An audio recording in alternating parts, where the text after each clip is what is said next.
मैं भारत को भारतीयता की मान्यता के आधार पर फिर से खड़ा करना चाहता हूं, उस काम में लगा हूं। इसी तरह से बहुत अफसोस है मुझे, और दो तीन बातें आपसे कहना चाहता हूं। हिंदुस्तान में दिल्ली है, दिल्ली में आप वहां गए हैं, India Gate, India Gate, Delhi वाले कार्यकर्ता यहां हैं वो जानते हैं। इंडिया गेट पर आपने एक स्थान देखा है जो खाली है, प्लेटफॉर्म बना हुआ। वहां पर 1947 में तय हुआ था कि महात्मा गांधी की मूर्ति लगेगी। उसके बाद संसद में 3 बार प्रस्ताव हो गया और आजादी के 62 साल के बाद वहां गांधी जी की मूर्ति नहीं लग पाई। और पता है वहां मूर्ति पहले लगी हुई थी जॉर्ज की, अंग्रेजों के राजा की। और फिर बात हुई कि ये तो अब हमें गुलामी की निशानी के रूप में हटा ही देना पड़ेगा, तो वो हटा के गांधी जी की मूर्ति लगानी। तो गांधी जी की मूर्ति बनी हुई, रखी हुई है, उस स्थान पर लगाई नहीं जा सकी क्योंकि अंग्रेज सरकार को मंजूर नहीं है। हमारी गुलामी हट जाए ये अभी भी अंग्रेज सरकार को मंजूर नहीं है। और भारत सरकार अंग्रेज सरकार से रिश्ते खराब नहीं कर सकती है, इसलिए महात्मा गांधी की मूर्ति नहीं लग सकती। मैं ये कहता हूं महात्मा गांधी की मत लगाओ, भगत सिंह की लगा दो, ऊधम सिंह की लगा दो, चंद्रशेखर आजाद की लगा दो। भगत सिंह की मूर्ति लगाना वहां बहुत प्रासंगिक है क्योंकि उसी के बगल में संसद है जहां भगत सिंह ने बम फेंका था, आपको मालूम है, जिसकी सजा उन्होंने खाई थी और फांसी पाई थी। तो भगत सिंह की मूर्ति लगा दो, क्या तकलीफ है। बहुत लोग कहते हैं गांधी जी की मूर्ति पे विवाद है, भगत सिंह की मूर्ति पे विवाद क्या होगा। कोई भगत सिंह को नहीं मानता हो ऐसा कौन है इस देश में जो उनकी शहादत को सलाम नहीं करता हो। 23 साल की उम्र में जो लड़का फांसी के फंदे पे चढ़ गया, आप में से कितने लोग हैं जिनकी उम्र 23 साल से अभी ज्यादा हो गई होगी और वो 23 साल की उम्र में फांसी के फंदे पे चढ़ गया। और एक ऐसा नौजवान फांसी के फंदे पे चढ़ गया जिसकी सगाई हो नहीं, शादी हो नहीं, सगाई छोड़ी, शादी छोड़ी, और कहना शुरू कर दिया कि मेरी शादी तो हो गई आजादी के साथ, मेरी सगाई तो हो गई आजादी के साथ। एक ऐसा नौजवान जिसने जिंदगी में बचपन के दिन नहीं देखे कभी। आपको मालूम है बचपन में सब हंसते हैं, खेलते हैं, मुस्कुराते हैं, मजा करते हैं और समय पास करते हैं। उस नौजवान ने 7-8 साल की उम्र में देश के बारे में सोचना शुरू कर दिया। वो कहानी तो आप सब जानते हैं ना, खेत में जाके काम कर रहा है तो मैं बंदूक बो रहा हूं ताकि इसमें से पेड़ उगेगा और उस पेड़ पर सैकड़ों बंदूकें निकलेंगी और उनसे अंग्रेजों को मारूंगा। तो ऐसे भगत सिंह की मूर्ति लगाने में क्या तकलीफ है, लगा देना चाहिए था इंडिया गेट पर, अब तक हो जाना चाहिए था, नहीं हुआ। ऊधम सिंह की मूर्ति नहीं लग सकती, भगत सिंह की नहीं लग सकती, चंद्रशेखर आजाद की नहीं, जॉर्ज पंचम की लग सकती है, अंग्रेजों के किसी अधिकारी की लग सकती है।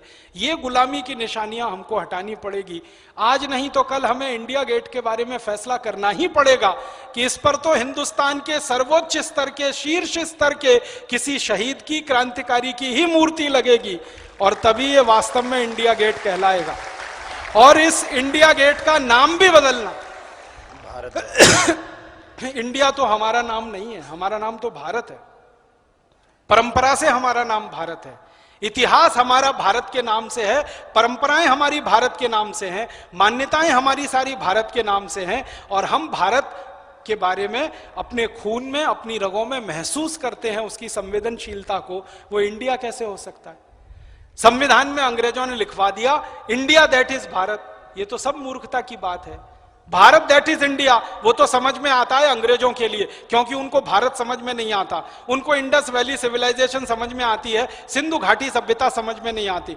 तो सिंधु घाटी सभ्यता को इंडस वैली कर दिया उन्होंने अपनी सुविधा के लिए, और उस इंडस में से इंडिया बना दिया अपनी सुविधा के लिए। अब वो इंडिया को हम क्यों ढोएंगे, अपने कंधे पे रखकर उसकी अर्थी को कहां लेके जाएंगे। आजादी के 62 साल में तो हमको यह तय करना ही पड़ेगा कि Bharat that is Bharat, Bharat that was Bharat, पहले भारत था, आज भी भारत है, भविष्य में भी भारत रहेगा।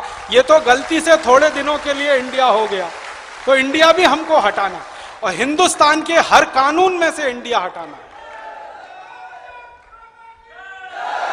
हमारे कानून की किताबों में जहां जहां इंडिया है, हर जगह से इंडिया हटाना। आपको मालूम है Indian income tax act, Indian education act, Indian civil services act, Indian forest act, ये क्या Indian Indian Indian Indian India. सारे कानून की किताबों को एक तरफ से फिर से लिखना पड़ेगा। जहां जहां इंडिया है हर जगह भारत आएगा, वरना आजादी का कोई मतलब नहीं रह जाएगा, वरना लाखों क्रांतिकारियों की शहादत का कोई मतलब नहीं रह जाएगा। हमें एक दो चीजें और भी करनी पड़ेंगी इस देश में, वो बहुत जरूरी है। वो ये करनी पड़ेंगी कि भारत में बहुत सारे स्थान हैं, आप में से महाराष्ट्र के कोई कार्यकर्ता आए हों जो मुंबई के रहने वाले हों, उनके लिए मैं ये कहना चाहता हूं कि मुंबई सीएसटी रेलवे स्टेशन वो था पहले अंग्रेजों के नाम पर पूरा का पूरा। अभी छत्रपति शिवाजी टर्मिनस हुआ, ये तो थोड़े दिन से हुआ, और वो भी आजादी के 50 साल बाद हुआ। पहले वो विक्टोरिया टर्मिनस हुआ करता था। अब विक्टोरिया तो अंग्रेजों की रानी है, अंग्रेजों की रानी के नाम पर उन्होंने स्टेशन बना के रख दिया, और वो विक्टोरिया टर्मिनस आजादी के बाद 50 साल तक चलता रहा। बहुत शर्म और बहुत अफसोस की बात। एक दिन झटके में आकर महाराष्ट्र विधानसभा ने तय किया कि अब ये विक्टोरिया टर्मिनस नहीं रहेगा, ये छत्रपति शिवाजी टर्मिनस हो जाएगा। तो मैं उन सब नेताओं का आभारी हूं, महाराष्ट्र के उन सब नेताओं को धन्यवाद देता हूं, उन सबके साहस की मैं प्रशंसा करता हूं जिन्होंने गुलामी के नाम को हटाया, विक्टोरिया टर्मिनस और छत्रपति शिवाजी टर्मिनस बना। लेकिन उन्हीं नेताओं को एक निवेदन और करता हूं कि अभी गुलामी अधूरी है, अभी पूरी निशानियां मिटी नहीं है। आप जाइए छत्रपति शिवाजी टर्मिनस स्टेशन पर, कितने अंग्रेज अधिकारियों की मूर्तियां वहां लगी हुई है, उनको भी हटाना है, वैसे ही जैसे विक्टोरिया टर्मिनस हमने हटाया है वहां से। अधूरा काम है। जिन अंग्रेज अधिकारियों ने अत्याचार किए हैं मुंबई पर, उनकी मूर्तियां लगी हुई हैं मुंबई रेलवे स्टेशन पर। एक बहुत खतरनाक और बहुत ही तकलीफ देने वाला अंग्रेज हुआ करता था, एल्फिंस्टन।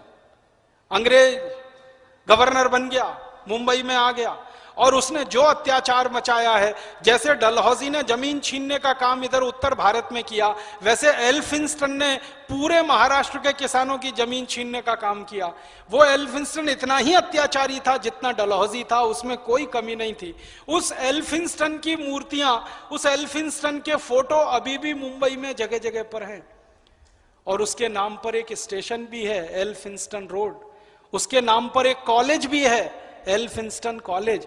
तो ये एल्फिंस्टन कॉलेज का नाम बदलना है, एल्फिंस्टन रोड का नाम बदलना है, और कम से कम अत्याचारी अंग्रेजों की मूर्तियां तो पूरी तरह से हटा ही देनी है, और उन सब स्थानों पर हमें क्रांतिवीरों की मूर्तियां लगानी है।